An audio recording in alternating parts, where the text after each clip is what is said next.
Hello dear students, once again welcoming you all to the MK Jain classes. और हम लोग पढ़ रहे थे एवोल्यूशन के बारे में, तो let's continue with that only. और एवोल्यूशन में बेटा हम लोग डील कर रहे थे विद दी थ्योरीज। और थ्योरीज हमने किस किस की पढ़ ली हैं? हमने लेमार्क की थ्योरी पढ़ ली थी। क्या पढ़ा था लेमार्क की थ्योरी में?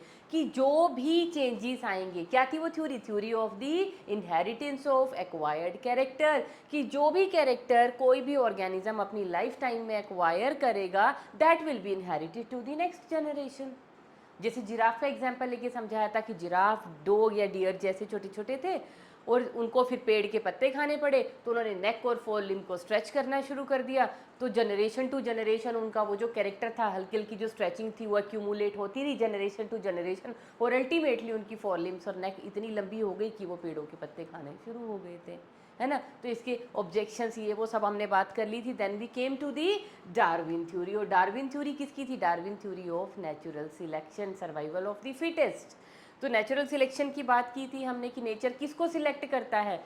जो सबसे ज़्यादा फिट है for the survival on this earth. और उन्हीं का नंबर, उन्हीं का contribution to the gene pool maximum होगा अकॉर्डिंग टू दी डार्विन। ये मोटी मोटी बात हमने कर ली थी। अब उसके बाद किसकी थ्योरी आई? Next we are moving on to the Hugo de Vries mutation theory. इन्होंने क्या करा? देखो इसके नेम से ही पता चल रहा है, म्यूटेशन थ्योरी। अब ये फैलो थे ह्यूगो डी वरीज। अभी अभी हम पीछे जो जेनेटिक्स पढ़ के आए हैं, टेशमा, कार्ल कॉरेंस और डीवरीज, ये वही वाले डीवरीज हैं बेटा जिन्होंने मेंडल के वर्क को रीपब्लिश किया था इन दी 1900 सेंचुरीज वंस अगेन।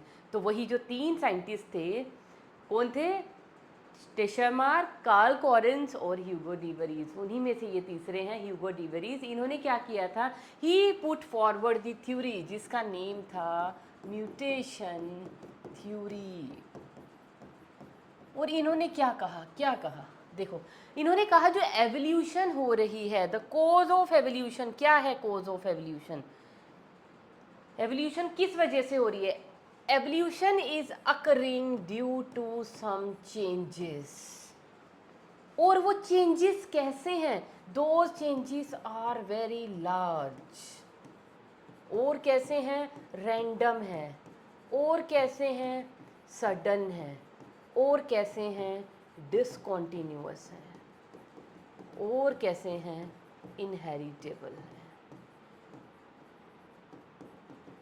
कि एवोल्यूशन होती है कुछ चेंजेस की वजह से किसी भी ऑर्गेनिज्म के अंदर। और वो चेंजेस कैसे हैं? डार्विन ने क्या कहा था? वो चेंजेस कैसे हैं? बहुत ही, डार्विन ने उन चेंजेस को क्या कहा था? वेरिएशंस। डार्विन की क्या थी वो? वेरिएशन। उन्होंने कहा वेरिएशंस बड़ी स्लोली स्लोली होती हैं और कॉन्टीन्यूसली होती रहती हैं। लेकिन ह्यूगो डीवरीज ने क्या कहा? नहीं, जो चेंजेस हैं, जो वेरिएशंस हैं, वो धीरे धीरे नहीं हैं, वो कॉन्टीन्यूसली नहीं हैं, वो बड़ी जल्दी जल्दी हो जाएंगी, डिसकॉन्टीन्यूसली होंगी। वो उन वेरिएशंस को जो बड़े स्केल पे होंगी, रैंडम होंगी, सडन होंगी, डिसकॉन्टीन्यूस होंगी और इनहेरिटेबल भी होंगी, सच चेंजेस, सच वेरिएशंस को ह्यूगो डीवरीज ने बेटा क्या नेम दिया? उन्होंने इसको नेम दिया, क्या है ये? These are variations. कैसी वेरिएशन? जो लार्ज है, रैंडम है, सडन है, डिसकॉन्टीन्यूस है, इनहेरिटेबल है। तो ह्यूगो डीवरीज ने इन वेरिएशंस को क्या नेम दिया? म्यूटेशंस का। क्योंकि सडन एकदम से हो जाती हैं, एकदम से चेंजेस आ गए तो एकदम से कई बार नई स्पीशीज एकदम से बन जाती है। डार्विन क्या बोलता है? धीरे धीरे चेंजेस आएंगे फिर वो एक स्पीशीज बनेगी। नहीं, इन्होंने क्या बोला? ह्यूगो डीवरीज ने, नहीं, चेंजेस एकदम सडन आएंगे। कई बार तो चेंज इतना सडन है कि एकदम से एक नई स्पीशीज पिक्चर में आ गई। तो उन्होंने इन म्यूटेशंस को और क्या नेम दिया? उन्होंने इनको और नेम दिया बेटा सॉल्टेशन का। उन्होंने इन म्यूटेशंस को और क्या बोला? सॉल्टेशंस। और क्या था? उन्होंने किसके ऊपर काम किया बेटा? उनका था एक्सपेरिमेंटल प्लांट। उन्होंने ये सारा कुछ कैसे किया? उनकी जो एक्सपेरिमेंटल स्टडी थी उन्होंने एक प्लांट के ऊपर की थी। और उस एक्सपेरिमेंटल प्लांट का नेम क्या था? उसको हम बोलते हैं इवनिंग, EVENING,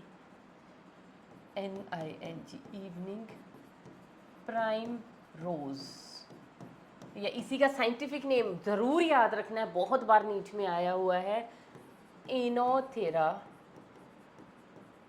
OENO, इनोथेरा लेमार्कियाना, इनोथेरा लेमार्कियाना, ये था बेटा प्लांट का नेम जिसके ऊपर उन्होंने स्टडीज़ की। इनोथेरा लेमार्कियाना को बेटा उन्होंने बार बार सेल्फ ब्रीडिंग करते रहे। हर बार ही so variation in the next generation की। बहुत सारे प्लांट ओरिजिनली वैसे थे, कुछ नए बन गए, फिर उन नए वालों को दोबारा से उनकी अगर सेल्फिंग कराई गई, उसके बाद फिर क्या हुआ, फिर जो जो नए आए थे उनसे भी कुछ अलग नए प्रोड्यूस हो गए। तो उन्होंने कहा ये चेंजेस बड़े फास्ट हो रहे हैं, वेरिएशन बड़ी तेज़ हो रही हैं और रैंडम हो रही है, सडन हो रही हैं, डिसकॉन्टीन्यूस हो रही हैं और इनहेरिटेबल हो रही हैं। और ये जो म्यूटेशंस हैं ना, mutations act as the mutation act as the raw material for evolution.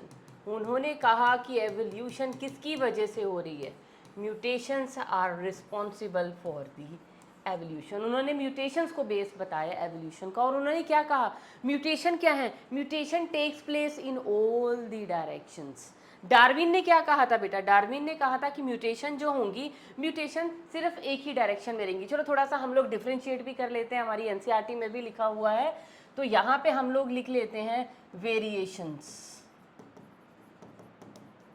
किसने दी थी, वेरिएशन थी ऑफ डार्विन की, वेरिएशन ऑफ डार्विन। और इधर हम लिख लेते हैं इन्हीं वेरिएशंस को, क्योंकि वो लार्ज स्केल थी, सडन थी, डिसकॉन्टिन्यूअस थी, तो ह्यूगो डिवरीज ने क्या कहा उनको,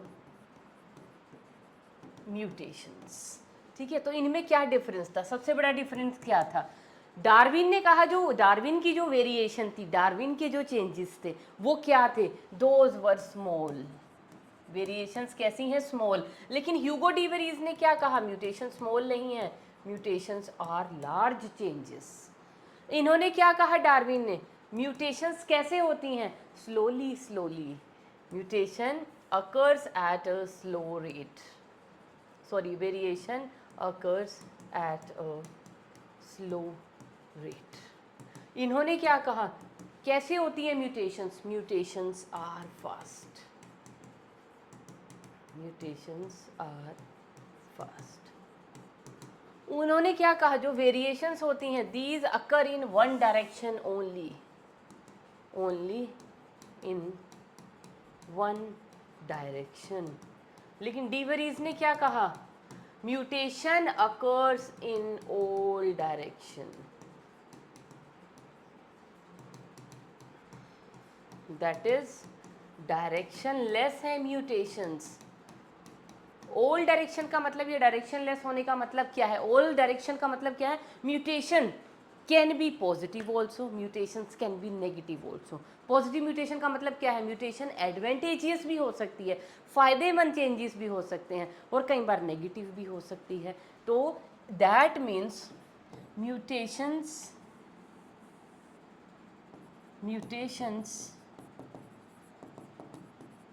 can be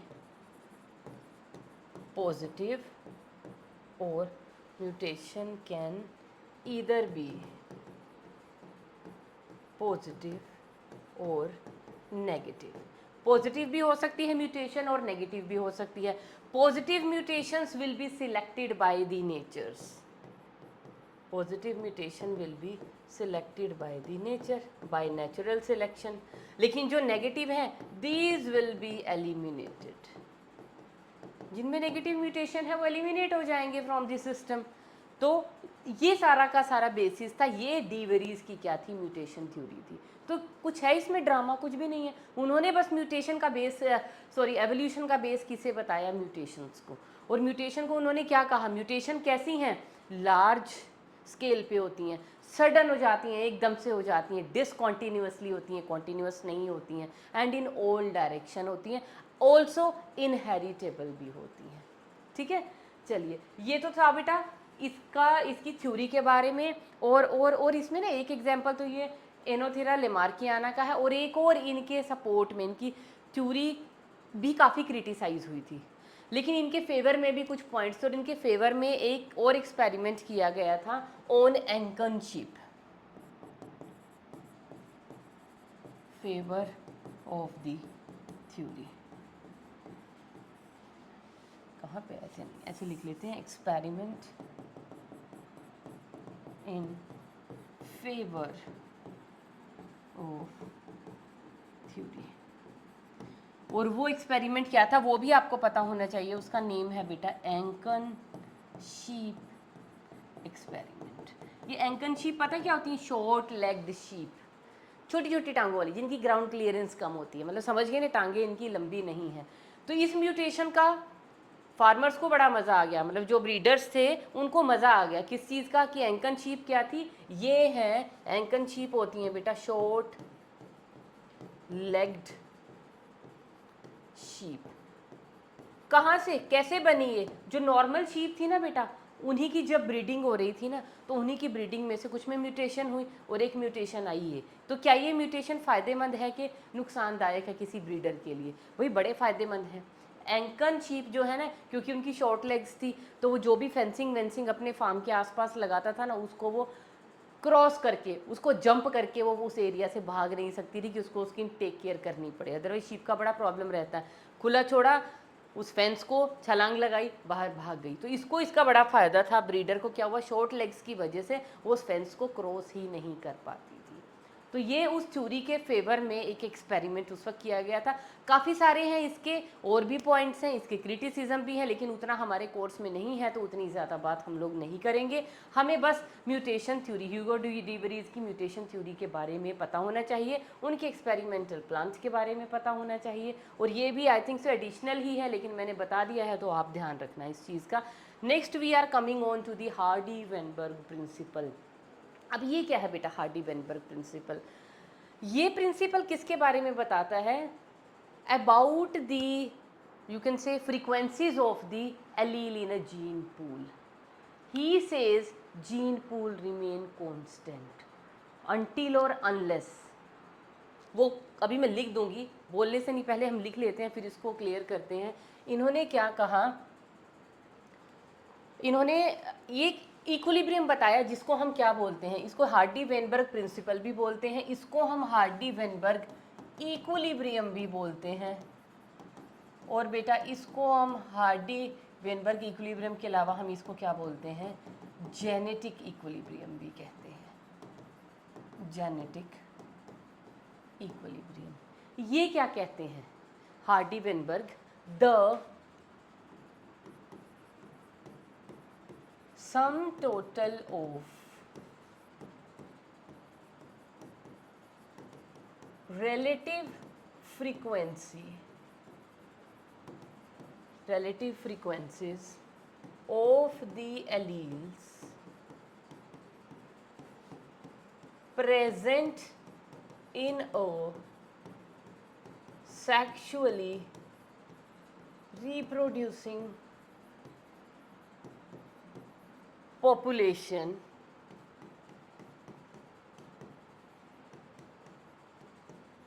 remains constant as long as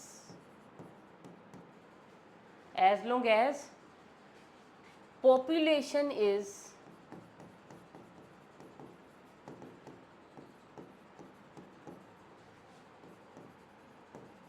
large.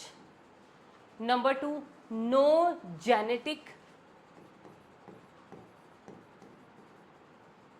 gene migration occurs. Mutations absent.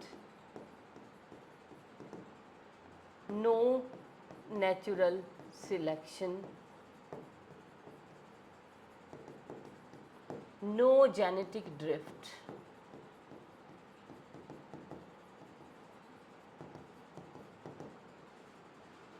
ठीक है, ये सभी चीज़ें कि कोई भी एक पॉपुलेशन है जिसमें ऑर्गेनिजम्स आर सेक्सुअली रिप्रोड्यूसिंग और mating type, random mating occurs, random mating occurs.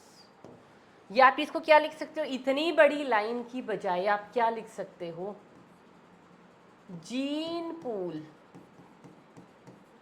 remains constant as long as, ये जो नीचे वाले हमने पॉइंट्स लिखे हैं, हार्डी वेनबर्ग ने क्या कहा, पॉपुलेशन की जीन फ्रीक्वेंसीज के बारे में बात की कि जो एक पॉपुलेशन के अंदर जो एलील्स है ना, जो जो एलील याद है ना क्या होती हैं, जीन की ऑल्टरनेटिव फॉर्म। सपोज मैं जीन ले रही हूँ बेटा हाइट का, ठीक है, मतलब कैरेक्टर क्या है हमारे पास, कैरेक्टर है बेटा हमारे पास हाइट। कैरेक्टर को कौन कंट्रोल करता है, जीन, और वो जीन कौन कंट्रोल कर रहा है बेटा उसको, सपोज टी, और इस जीन की अलग अलग क्या है, एलील्स हैं। अब हाइट है जीन, जीन हो गया उसका टी, अब इसकी एलील्स भी तो होंगी, है ना, एलील्स का मतलब हाइट छोटी है या बड़ी है या इंटरमीडिएट है, तो वो जो जीन की ऑल्टरनेटिव फॉर्म्स होती हैं उनको हम बोलते हैं एलील्स। ये सारा कुछ हम पढ़ के आए हैं जेनेटिक्स में, ठीक है। अब एलील्स क्या है, सपोज करो अब प्लांट की दो ही एक्सट्रीम है, या तो प्लांट टॉल है या प्लांट ड्वार्फ है। चलो हम यहाँ पे हम कौन सा बुक पढ़ रहे हैं, तो हम एक ले लेते हैं, या प्लांट इंटरमीडिएट हाइट का है। तो यहाँ पे क्या क्या कॉम्बिनेशंस बनते हैं, या तो प्लांट अगर टॉल है तो दोनों एलील उसके पास कौन सी होंगी, कैपिटल टी। अगर प्लांट ड्वार्फ है तो दोनों एलील उसके पास कौन सी होंगी बेटा, स्मॉल टी। और अगर वो इंटरमीडिएट हाइट का है तो कौन सी कंडीशन होगी, हेटेरोजाइगस की, एक टॉल वाली होगी एक स्मॉल वाली एलील या ड्वार्फ वाली एलील उसके पास होगी। तो उन्होंने कहा ये जो जीन फ्रीक्वेंसीज हैं इन सारी एलील्स की, मतलब जो क्या लिख दिया मैंने, the some total of frequencies of all the alleles, हाँ जितनी भी एलील्स की फ्रीक्वेंसीज हैं बेटा these will remain constant. Allele कौन सी ली है हमने, हाइट की, पी ली है, मतलब हाइट या तो टॉल है या हाइट ड्वार्फ है। दो एक्सट्रीम हमने क्या ली, टॉल है या ड्वार्फ है, मतलब एक डोमिनेंट है एक रेसेसिव है। इस टॉल वाली को हम क्या कहेंगे, this is known as the dominant allele, कौन सी, टॉल वाली। और जो ड्वार्फ वाली है उसको हम क्या कहेंगे, this is the recessive allele. दो ही एलील है ना, तो ये जो एलील हैं इस कैरेक्टर की, इनकी frequency in a sexually reproducing population will remain constant. कब तक, अगर पॉपुलेशन का साइज लार्ज है, ओके, अगर कोई किसी भी तरह का जीन माइग्रेशन नहीं हो रहा है, कोई भी म्यूटेशंस प्रेजेंट नहीं है, म्यूटेशंस नहीं होनी चाहिए, no natural selection takes place, no genetic drifting occurs and random mating occurs, मतलब सिलेक्टिव ब्रीडिंग नहीं होनी चाहिए। तो इन कंडीशंस में जितनी भी एलील हैं उनकी जो फ्रीक्वेंसीज हैं दीज विल रिमेन कांस्टेंट। तो सपोज कीजिए जो डोमिनेंट एलील है बेटा, सपोज मैं उसको रिप्रेजेंट कर रही हूँ, I am representing this allele, represented by, suppose करो मैं इसको रिप्रेजेंट कर रही हूँ स्मॉल पी से, और जो रेसेसिव वाली एलील है बेटा उसको मैं रिप्रेजेंट कर रही हूँ स्मॉल क्यू से। किससे रिप्रेजेंट कर रहे हैं, स्मॉल क्यू से। तो अब ये जो लाइन है ये क्या बोलती है, ये लाइन क्या बोलती है, ये सब हटा लेते हैं अब हम, कि ये जो एलील्स हैं, कौन सी एलील, एक डोमिनेंट है एक रेसेसिव है। तो डोमिनेंट को हम किससे रिप्रेजेंट कर रहे हैं, स्मॉल पी से, रेसेसिव को हम किससे रिप्रेजेंट कर रहे हैं, स्मॉल क्यू से। इनकी frequency, sum total of frequency of these allele remain constant, means this is equal to 1 but under some conditions. कब, population should be large, random mating होनी चाहिए, म्यूटेशंस एब्सेंट होनी चाहिए एंड सो ऑन, ये सब कुछ चीज़ें मैंने लिखी हुई है, ठीक है। तो ये उन्होंने कहा। और दूसरा ऑल्टरनेटिव डेफिनेशन क्या है, gene pool remain constant until और अनलेस, ये सारे के सारे फैक्टर, मतलब ये कंडीशन चाहिए ही चाहिए। तो जीन पूल का मतलब क्या होता है, all the genes and their alleles. अगर, क्योंकि इस तरह से भी क्वेश्चन पूछा जा सकता है, तो जीन पूल क्या होता है, जीन पूल को भी लिख दें हम, जीन पूल क्या होता है, gene pool is all the genes in a population plus their alleles।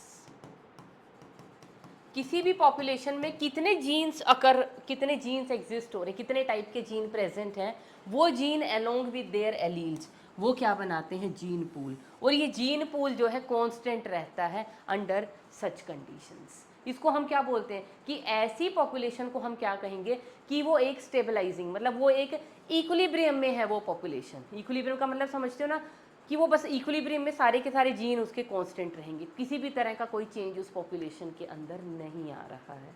ये कहा था हार्डी वेनबर्ग ने। पर इन्होंने इसका एक बाइनोमियल मैथमेटिकल एक्सप्रेशन भी बनाया। उन्होंने क्या कहा, क्योंकि देखो ये तो मैंने अभी क्या ली है, एलील को मैंने डिनोट किया है पी से और क्यू से, लेकिन आपको पता है किसी भी कैरेक्टर के लिए हर इंडिविजुअल के पास मिनिमम 2 एलील्स होती हैं।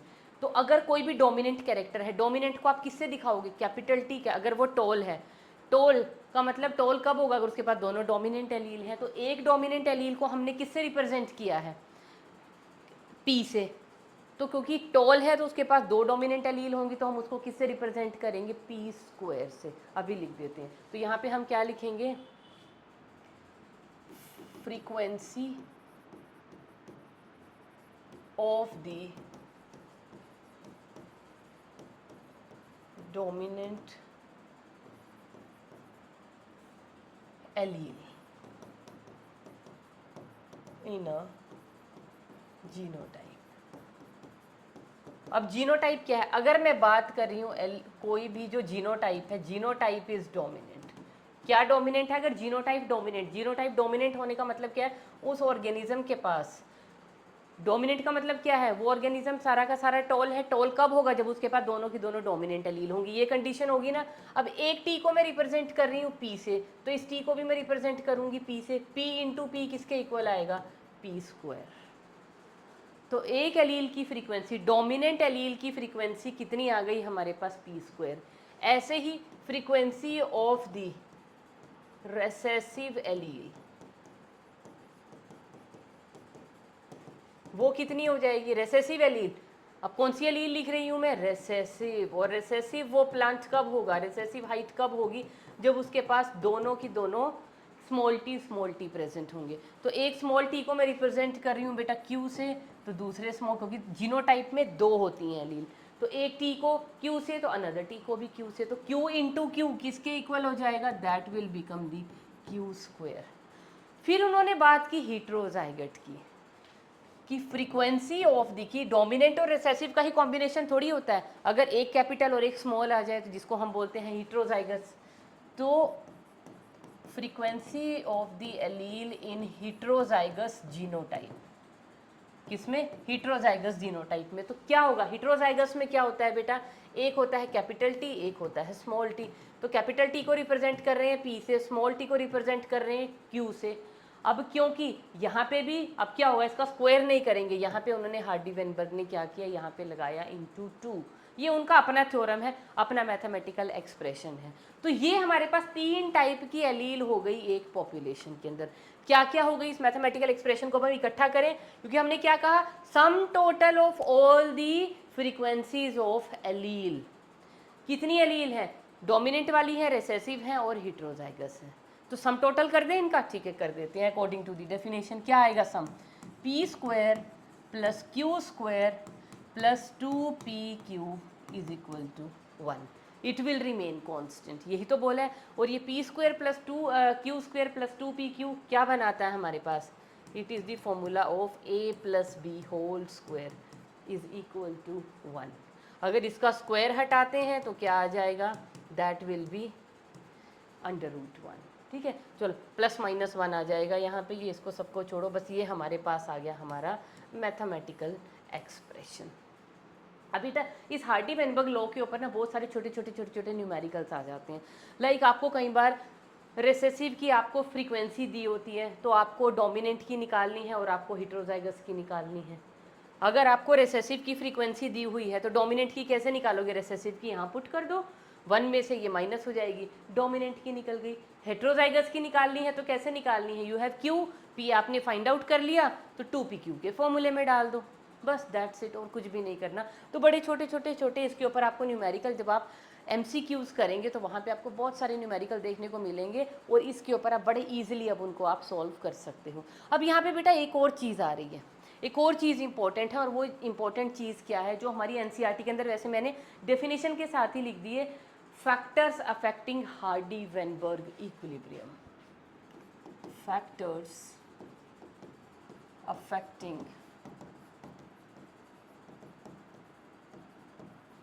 Hardy-Weinberg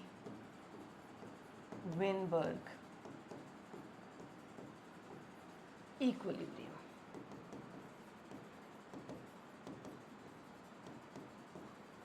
हार्डी कौन थे? ये एक मैथमेटिशियन थे। और वेनबर्ग कौन थे? ये एक फिजिस्ट थे। देखो दोनों चीज़ों ने, मैथ्स और फिजिक्स के फंडे इन्होंने बायो के अंदर अप्लाई किए और ये प्रिंसिपल बनाया था इन्होंने।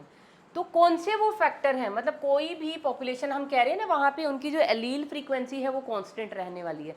Total allele frequency will remain constant. तो उस पॉपुलेशन को हम क्या कहेंगे कि वो पॉपुलेशन किस में है? इक्विलिब्रियम में है, एकदम मस्त चकाचक इक्विलिब्रियम मेंटेन कर रखा है। लेकिन ये इक्विलिब्रियम में कब तक रहेगी, मतलब कौन से फैक्टर हैं जो इसके इक्विलिब्रियम को डिस्टर्ब कर सकते हैं? तो वो सबसे बड़ा फैक्टर जो हम डिस्कस करेंगे सबसे पहला, दैट इज पॉपुलेशन साइज। वही 5-6 फैक्टर जो मैंने पीछे डेफिनेशन के साथ लिखे हैं। कैसा होना चाहिए population size? Population size should be large. Population कैसी होनी चाहिए? एक बड़ी पॉपुलेशन होनी चाहिए। क्यों? स्मॉल ही तो क्या प्रॉब्लम है? स्मॉल हुई बेटा तो उसमें क्या है, कोई भी इंडिविजुअल अगर उस पॉपुलेशन से निकल रहा है या कोई नया ऐड हो रहा है तो उनके जो जीन्स हैं, उनकी जो एलील्स हैं, वो ऐड या एलिमिनेट हो जाएंगी। तो उनका उस पॉपुलेशन, उस इक्विलिब्रियम पे असर आएगा और वो इक्विलिब्रियम क्या है? हिल जाएगा। तो स्मॉल पॉपुलेशन में कोई भी इंडिविजुअल वहाँ से निकलेगा या ऐड होगा, उससे एलील फ्रीक्वेंसी में चेंज आएगा ही आएगा। लेकिन अगर यही पॉपुलेशन लार्ज है तो लार्ज में छोटे छोटे चेंज, कहते हैं ना बड़े बड़े शहरों में छोटी छोटी बातें होती रहती हैं, है ना। सागर में जितनी मर्जी बूंदे पानी की डालो उसका लेवल विल रिमेन कांस्टेंट, या कितनी भी बाल्टी पानी की निकाल लो इट विल रिमेन कांस्टेंट। तो वही चीज़ है, बड़ी पॉपुलेशन होगी तो छोटे मोटे चेंजेस की वजह से इक्विलिब्रियम जल्दी से डिस्टर्ब नहीं होगा। Second thing, mating type. हम कह रहे हैं ना कि हम ये इक्विलिब्रियम कौन सी पॉपुलेशन में, जहाँ पे इंडिविजुअल्स कैसे रिप्रोड्यूस कर रहे हैं, सेक्सुअली रिप्रोड्यूसिंग पॉपुलेशन है। लेकिन मेटिंग टाइप कैसा होना चाहिए? सिलेक्टिव ब्रीडिंग होनी चाहिए या मेटिंग रैंडम होनी चाहिए? रैंडम का मतलब समझ रहे हो ना। सिलेक्टिव में क्या होता है, हम डिसाइड करेंगे कि ये इंसान बस इसी के साथ मैरिज करेगा या इन दो की ही सिर्फ मीटिंग होगी, या intercaste marriage is not allowed, या यहीं पे बस इस पर्टिकुलर इस बाउंड्री के अंदर जितने इंडिविजुअल हैं बस वही इंटरब्रेड करेंगे। तो there should be no limitation. मतलब कि कहने का मतलब क्या है, सिलेक्टिव ब्रीडिंग नहीं होनी चाहिए। इसको ऐसे लिख लीजिए, रैंडम मीटिंग। मीटिंग कैसी होनी चाहिए, मीटिंग टाइप कैसा होना चाहिए? Random mating only. That means no selective breeding. Selective breeding में तो बेटा आप अपनी मर्जी के जीन्स को आके ब्रीड करवा रहे हो, उसमें थोड़ी मजा आएगा। वहाँ पे इक्विलिब्रियम कब तक मेंटेन रखोगे? नहीं। अगर आप सिलेक्टिव ब्रीडिंग करवा रहे हो कि भैया बस इसी टाइप की ब्रीडिंग को हम अलाउड करेंगे, बाकी के साथ तो हम ब्रीडिंग अलाउड ही नहीं कर रहे हैं, तो वो एक ही टाइप के जो जीन्स हैं उनका फ्लो, मतलब एक ही टाइप के जीन पूल जो है वही एक ही टाइप के जीन पूल को बढ़ाते हुए चले जाएंगे। तो पॉपुलेशन कैसे हो जाएगी? थोड़ी सी डिस्टर्ब हो जाएगी, इक्विलिब्रियम वहाँ पर डिस्टर्ब हो जाएगा। तीसरा हमारे पास क्या आ जाता है बेटा? थर्ड थिंग हमारे पास आ जाती है जीन फ्लो, या जिसको हम बोलते हैं जीन माइग्रेशन। अब ये जीन फ्लो या जीन माइग्रेशन क्या है कि कितने नंबर ऑफ इंडिविजुअल्स पॉपुलेशन में ऐड हुए हैं, इंडिविजुअल्स एडिड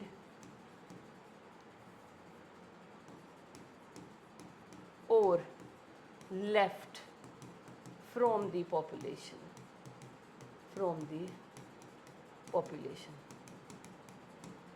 इससे भी जो है इक्विलिब्रियम डिस्टर्ब होगा। कैसे? आप सपोज कीजिए हमारे यहाँ इंडिया से कुछ लोग जाके अमेरिका में सेटल हो गए, तो वो पर्टिकुलर जो एलील्स थी, कुछ पर्टिकुलर जीन हमारी पॉपुलेशन से एलिमिनेट हो गए, या आप ऐसे समझ लीजिए कुछ अमेरिकन हमारी पॉपुलेशन के अंदर आके ऐड हो गई, वो कुछ नई अमेरिकन एलील्स, कुछ नई एलील्स हमारे जीन पूल में आके ऐड हो गई, तो हमारा जो एलील की फ्रीक्वेंसी है that will no longer be remain constant, वो चेंज हो जाएगी। समझ गए ना। तो इसमें क्या होंगे कि किसी भी तरह की जो एलील हैं उनका बाहर जाना जीन पूल से या ऐड होना नया, उसको हम क्या बोलते हैं, that is known as the gene flow या जीन माइग्रेशन। उसके बाद बेटा हमारे पास एक इफेक्ट होता है दैट इज़ नेचुरल सिलेक्शन। अच्छा, म्यूटेशंस और रिकॉम्बिनेशन की बात कर लेते हैं पहले। म्यूटेशंस क्या होनी चाहिए, एब्सेंट। अगर म्यूटेशन प्रेजेंट हुई तो क्या होगा, इक्विलिब्रियम डिस्टर्ब होगा, बिल्कुल डिस्टर्ब होगा, क्योंकि इक्विलिब्रियम की वजह से क्या आएंगे, चेंजेस। चेंजेस की वजह से जो एलील्स हैं वो क्या होंगे, उनमें चेंज आएंगे। चेंज आने की वजह से वो एलील की फ्रीक्वेंसी, अब एलील चेंज हुई, चेंज होने का मतलब क्या, मॉडिफाई हुई, मतलब कुछ नई एलील्स बन गई, नई एलील सिस्टम में ऐड हो रही हैं, तो वो इक्विलिब्रियम को क्या करेंगी, मेंटेन थोड़ी रखेंगी, इक्विलिब्रियम को ऑब्वियसली डिस्टर्ब करेंगी। यहाँ इसके लिए हमारी कुछ बुक्स में सपोर्ट में एक एक्सपेरिमेंट दिया हुआ है जिसको हम क्या बोलते हैं, Lederberg replica plating experiment. Lederberg replica plating experiment ये इस चीज़ को समझाता है। इन्होंने क्या बोला, देखो एक लेडरबर्ग साइंटिस्ट है, उन्होंने क्या किया, एक बैक्टीरियल कॉलोनी कल्चर कर ली। ये लो कल्चर मीडिया लिया, उसके ऊपर बैक्टीरियल कॉलोनी ग्रो कर ली। ये लो बहुत सारे बैक्टीरिया जो हैं इसके ऊपर ग्रो कर गए, colony number 1, colony number 2, colony number 3, colony number 4। ये है बैक्टीरियल कॉलोनी, समझ गए। अब उन्होंने इसकी बनानी है एक कॉपी, इसकी एक रेप्लिका बनानी है। कैसे बनाएंगे, उन्होंने एक वुडन ब्लॉक लिया, वुडन ब्लॉक के ऊपर, मतलब वुडन ब्लॉक या स्टैंप जैसे होती है ना, वो ली, माने ये वुडन ब्लॉक है, इसको ऐसे चौड़ा कर लो, ब्लॉक हो गया, इसके ऊपर इसको वेलवेट के कपड़े से उसने रैप कर लिया, वो एक स्टैंप लाइक बन गया। उस स्टैंप को उन्होंने ये जो कल्चर है उसके ऊपर ऐसे उस स्टैंप को इसके साथ ऐसे टच किया, अच्छे से ऐसे टच किया, और इसको वेलवेट के मतलब वो जो ब्लॉक है जो कवर्ड है वेलवेट के क्लॉथ से, उस ब्लॉक को इसके ऊपर ऐसे लगाया स्टैंप की तरह अच्छे से, फिर इसको हटा लिया, और ये जो उनके पास क्या आ गई, दिस वॉज द रेप्लिका, किसकी, ये जो बैक्टीरियल कॉलोनी थी। और इस रेप्लिका को अब उन्होंने ट्रीट किया किसके साथ, विद एंटीबायोटिक।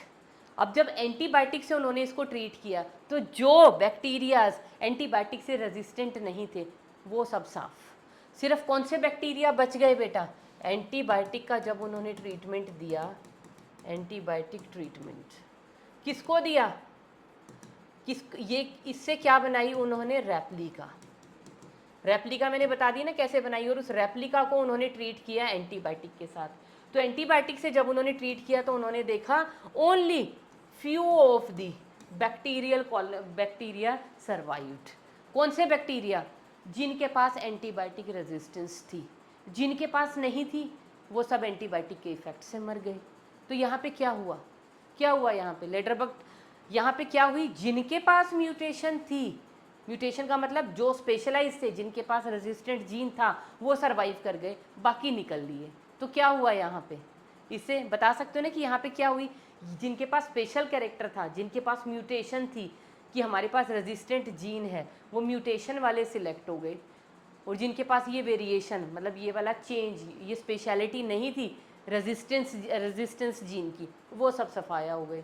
तो जीन क्या हो गए म्यूटेशन से, जो इक्विलिब्रियम था एलील्स का, जीन्स का, वो क्या हो गया, डिस्टर्ब हो गया, कुछ सिलेक्ट हो गए, कुछ एलिमिनेट हो गए। तो म्यूटेशन की वजह से क्या होगा, इक्विलिब्रियम डिस्टर्ब हो जाएगा। सेम अकर्स कब, ड्यूरिंग रिकॉम्बिनेशंस। रिकॉम्बिनेशंस बनने चाहिए, नो। अगर रिकॉम्बिनेंट्स बनने लग गए, रिकॉम्बिनेंट्स किसकी वजह से बनते हैं, recombinants are the product of crossing over.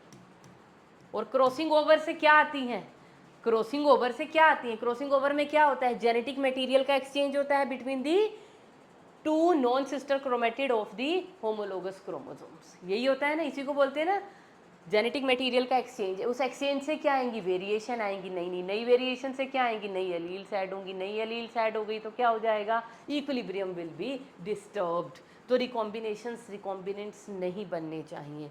6 हमारे पास क्या आ जाती है बेटा, नेचुरल सिलेक्शन। नेचुरल सिलेक्शन, क्या नेचुरल सिलेक्शन होनी चाहिए, अगर नेचुरल सिलेक्शन हुई तो हार्डी-वेनबर्ग इक्विलिब्रियम अगेन डिस्टर्ब हो जाएगा।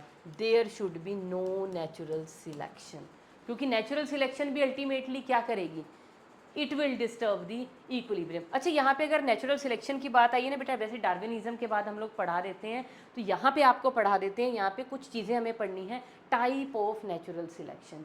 अब नेचुरल सिलेक्शन की ना टाइप्स भी होती हैं, और वो टाइप क्या है? नेचुरल सिलेक्शन हमारे पास बेसिकली 3 टाइप्स की होती है, और वो 3 टाइप कौन सी है नेचुरल सिलेक्शन की? एक होती है बेटा सिलेक्टिव्स,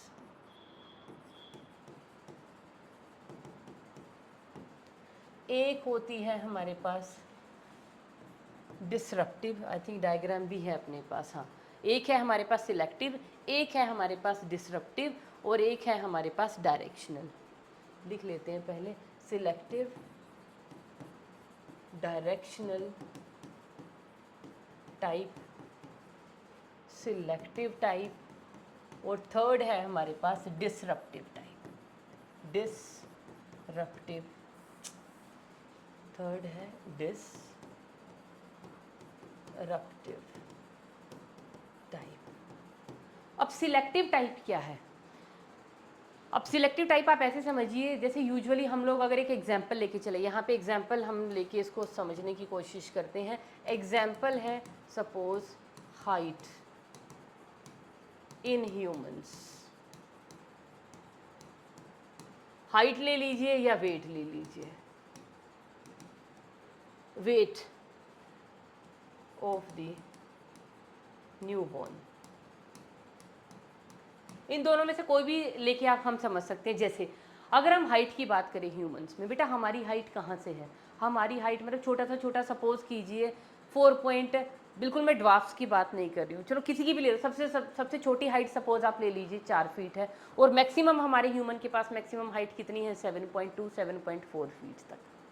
ये हमारी एक्सट्रीम रेंज हो गई 4 फीट से लेके, और चलो अब तो इसको राउंड होल नंबर में ले लेते हैं 7 फीट। लेकिन मैक्सिमम ह्यूमन पॉपुलेशन में कौन सी हाइट देखने को मिलती है? कि क्या ज़्यादातर 4 फीट के मिलेंगे, 7 के?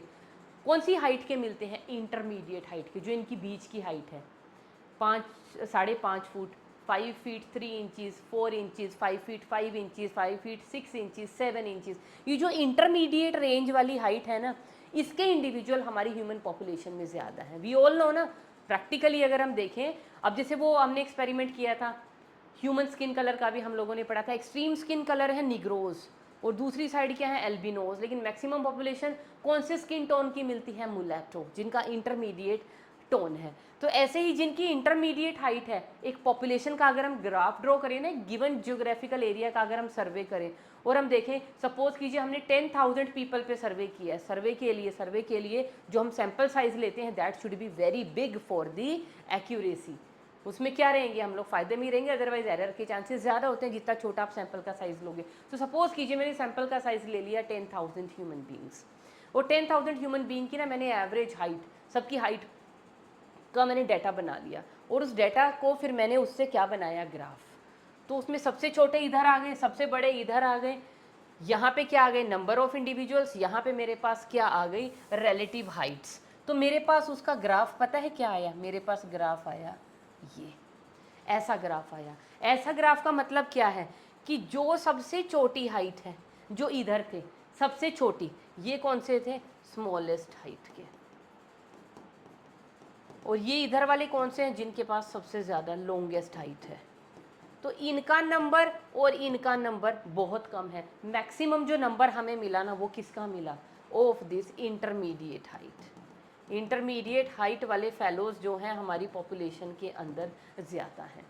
तो धीरे धीरे क्या हुआ?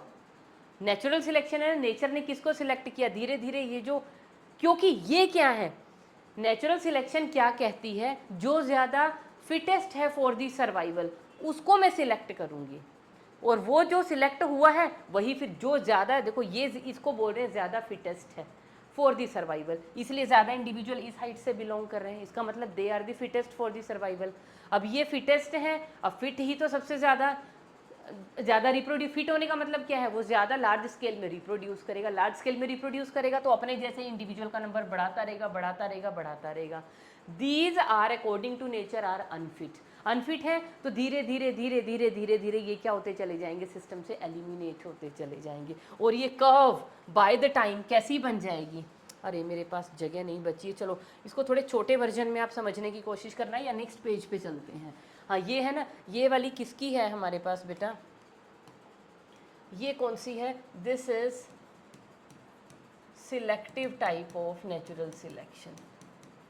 तो ये कैसी हो जाएगी, ये पीक कैसी होने वाली है, देखो ये पीक ऐसी हो जाएगी बाय द टाइम, अभी इतनी है ना, ये जो ये तो उन्होंने एक्चुअली फाइनली दिखा दिया, ये देखो पहले कुछ ना कुछ इधर एक्सट्रीम्स का नंबर था, अब वो एक्सट्रीम का नंबर खत्म हो जाएगा and this peak become more higher, और ये साइड्स में जो एक्सट्रीमिटीज़ थी, जो ज़्यादा छोटी हाइट की और ज़्यादा लंबी हाइट के हैं, वो नेचर ने क्या कर दिए, एलिमिनेट। पहला मेरे पास ग्राफ कैसा था मेरा, यहाँ पे तो इन्होंने ओरिजिनल ये लिया है, बिल्कुल वही किया है, ओरिजिनल लिया है, इसकी हाइट यहाँ पे बढ़ गई है, और जो ये एक्सट्रीम्स थे वो यहाँ से एलिमिनेट हो गए, एक्सट्रीम छोटे रह गए हैं, स्मॉल हाइट वाले भी और लार्ज हाइट वाले भी। मतलब अगर मैं इसी ग्राफ में हम इसको बनाएं तो ये जो ग्राफ है ना, फाइनली ये ग्राफ हमारे पास कैसा हो जाएगा, it will look like this.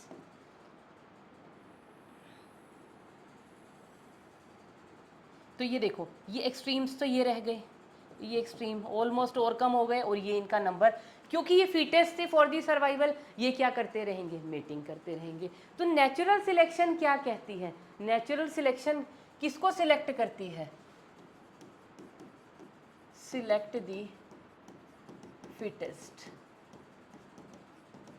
For the survival. और ये फिटेस्ट क्या करता है, फिटेस्ट का फिर क्या हो जाएगा, ये आगे जो है नंबर ऑफ इंडिविजुअल बढ़ाता चला जाएगा। ये जो फिटेस्ट है ये क्या करेगा, इंक्रीजेज दी जीन पूल, जीन पूल में इनका नंबर जो है इंक्रीज होता चला जाएगा। ये है सिलेक्टिव टाइप, है ना। ऐसे ही जैसे weight of the newborn, weight of the newborn क्या है, अब देखो बच्चे आप सपोज करके चलिए, जो न्यूबॉर्न बेबीज है ना बेटा, उनका वेट होता है 2 पाउंड से लेके, न्यू बॉर्न्स का वेट जो है बेटा 2 पाउंड से लेके और 10.2 पाउंड के बीच में होता है, 10.2 पाउंड के बीच में होता है। और ज़्यादातर बच्चे देखो, एक एक्सट्रीम ले ली, बिल्कुल हल्का, बिल्कुल बिल्कुल ऐसा बच्चा कि जिसके मतलब जीवन के जीने के ही लाले पड़ जाएंगे, और एक 10.2 पाउंड भारी भरकम बच्चा। लेकिन ज़्यादातर जब बच्चे पैदा होते हैं तो उनका वेट किस कैटेगरी में होता है, उनका वेट होता है बेटा अप्रोक्सीमेटली 7 पाउंड्स के आसपास, 6.5 से 7 पाउंड के बीच में न्यूबॉर्न बेबीज़ का वेट होता है। वो वेट क्या है, मैक्सिमम बेबीज़ का वो होता है। क्यों होता है मैक्सिमम बेबीज़ का, क्यों है, हमने थोड़ी सिलेक्ट किया, नेचर सिलेक्ट करता है कि ये नॉर्मल डिलीवरीज होंगी। जो उनसे कम वेट वाले होंगे, इतने कम वाले, भाई इतने कम वेट वालों को तो मतलब पता नहीं वो सरवाइव भी कर पाएंगे या नहीं कर पाएंगे, और जो इतने ज़्यादा वेट वाले हैं, अब उनकी डिलीवरी के टाइम उनकी मदर सरवाइव कर पाएगी या नहीं कर पाएगी। तो नेचर ने क्या कहा, भैया इतने बड़े वेट वालों की भी डिलीवरी मुश्किल हो जाएगी, सी सेक्शन है, बड़ी मुश्किल से उनको डिलीवर करना पड़ेगा। तो इसको भी, ये क्या आ गई एक्सट्रीम, ये भी क्या आ गया, इतना मरियल बच्चा कि पैदा भी हो गया तो पता नहीं जिएगा कि नहीं जिएगा, उसके अंदर वेट तो है ही नहीं, बिल्कुल हल्का फुल्का। तो इसको भी नेचर ने रिजेक्ट कर दिया, इसको भी रिजेक्ट कर दिया। ज़्यादातर बच्चे कौन से वेट रेंज के अंदर पैदा होते हैं, क्या वेट होता है उनका, इंटरमीडिएट रेंज। तो नेचर ने किसको सिलेक्ट किया, इंटरमीडिएट को। तो जहाँ पे इंटरमीडिएट सिलेक्ट होता है वो सिलेक्टिव टाइप की नेचुरल सिलेक्शन होती है। तो सिलेक्टिव टाइप में हम किसको सिलेक्ट करते हैं, सिलेक्टिव टाइप के अंदर आप लिख लीजिए intermediate is selected, intermediate phenotype is selected। अब दूसरा आ जाता है बेटा, हम लोग चलते हैं डायरेक्शनल की तरफ। अब डायरेक्शनल टाइप में क्या है हमारे पास, डायरेक्शनल में देखो डायरेक्शन से पता चल रहा है एक डायरेक्शन। अगर नेचर किसी एक एक्सट्रीम को, if nature selects any extreme phenotype, if any extreme phenotype is selected। अभी एग्जाम्पल बता रहे थे, एग्जाम्पल लिख लीजिए बेटा इसका।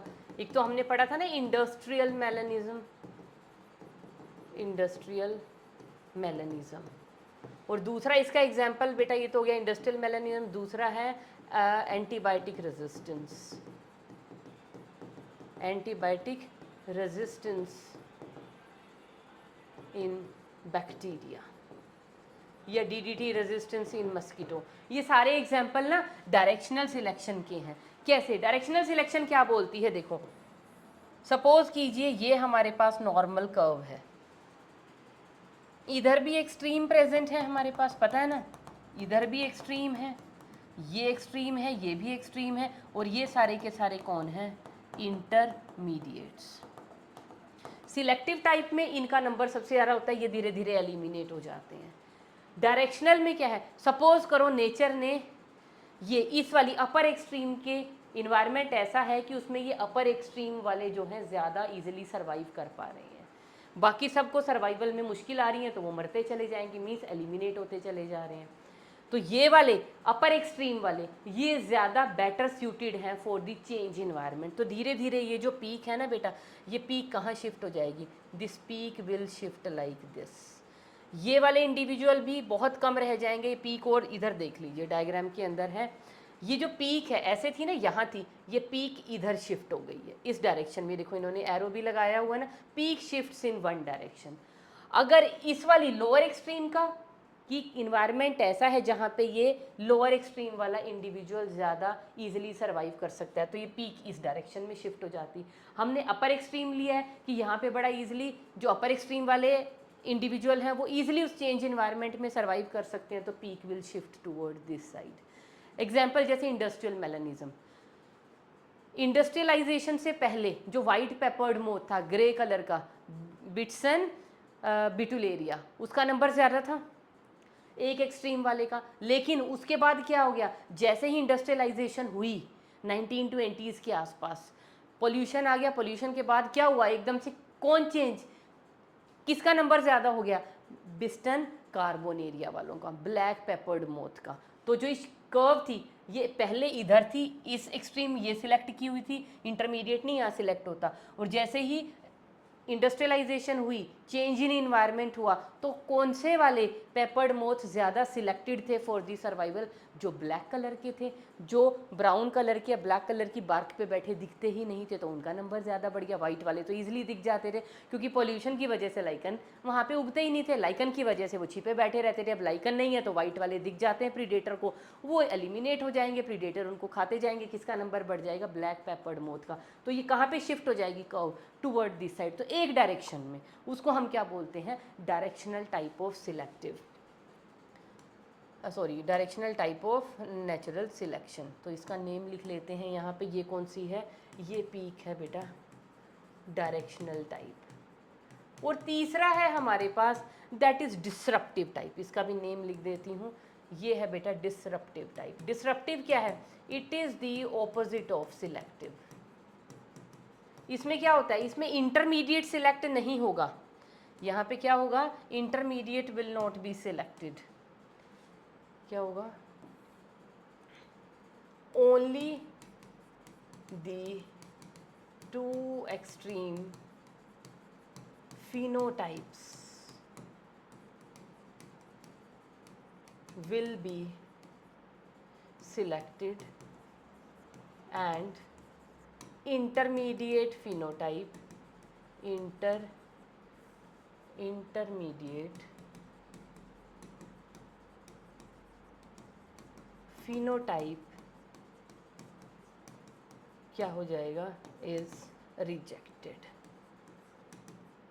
फर्स्ट वाले को देखो, सिलेक्टिव में क्या था, इंटरमीडिएट सिलेक्ट होता था, ये दोनों एक्सट्रीम जो थे क्या हो जाते थे, उनको एलिमिनेट कर देते थे। यहाँ पे क्या था, इंटरमीडिएट एलिमिनेट हो जाएंगे और जो दो एक्सट्रीम हैं वो सिलेक्ट होंगी। इसमें बहुत सारे एग्जाम्पल हैं बेटा, एग्जाम्पल है लाइक मेज का है, उसके अलावा बेटा यहाँ पे एग्जाम्पल जो है ना, एक फिंच का भी आ जाता है, वेस्टर्न कोस्ट फिंच थी, उसका भी एग्जाम्पल है उनकी बीक की वजह से। होता क्या है इस केस में, देखो पीक समझो, यहाँ पे ये नॉर्मल है, अरे अरे नॉर्मल पीक कैसी है, नॉर्मल पीक बनती है ऐसे बेल शेप, ये है नॉर्मल, बीच में क्या है इंटरमीडिएट, इधर इधर क्या है दो एक्सट्रीम्स। अब क्या होगा टाइम के साथ, जो एक्सट्रीम्स है ना ये सिलेक्ट हो रही हैं और जो इंटरमीडिएट है इनका नंबर बहुत कम हो रहा है। दोनों की दोनों देखो एक्सट्रीम्स, सिर्फ एक्सट्रीम सिलेक्ट हुई हैं, इंटरमीडिएट्स जो हैं इनका नंबर लो हो गया। क्यों? क्योंकि नेचर ने इनको एलिमिनेट कर दिया। These were not fit for the survival, दोनों एक्सट्रीम जो हैं वो फिट थी for the survival on the earth, तो इसको रिजेक्ट कर दिया गया। इसको हम क्या बोलते हैं? This is known as the disruptive type. देखो टू पीक्स, टू पीक किसकी हैं? दोनों एक्सट्रीम्स हैं ये, बीच में क्या थे? इंटरमीडिएट। इंटरमीडिएट का नंबर एकदम कम हो गया क्योंकि उसको नेचर ने एलिमिनेट कर दिया कि आप फिटेस्ट नहीं हो सर्वाइवल के लिए। तो ये बेटा कुछ नेचुरल सिलेक्शन के बारे में आपको बताना था, टाइप ऑफ नेचुरल सिलेक्शन। इसके ऊपर क्वेश्चंस आ जाते हैं तो हमने वो बात भी कर ली। अब हमारे पास एक फैक्टर बचता है बेटा, दैट इज जेनेटिक ड्रिफ्ट। और जेनेटिक ड्रिफ्ट के साथ ही आपको पढ़ाया जाएगा स्पीसीएशन के बारे में भी, that we will take up in the next lecture. That's all for today.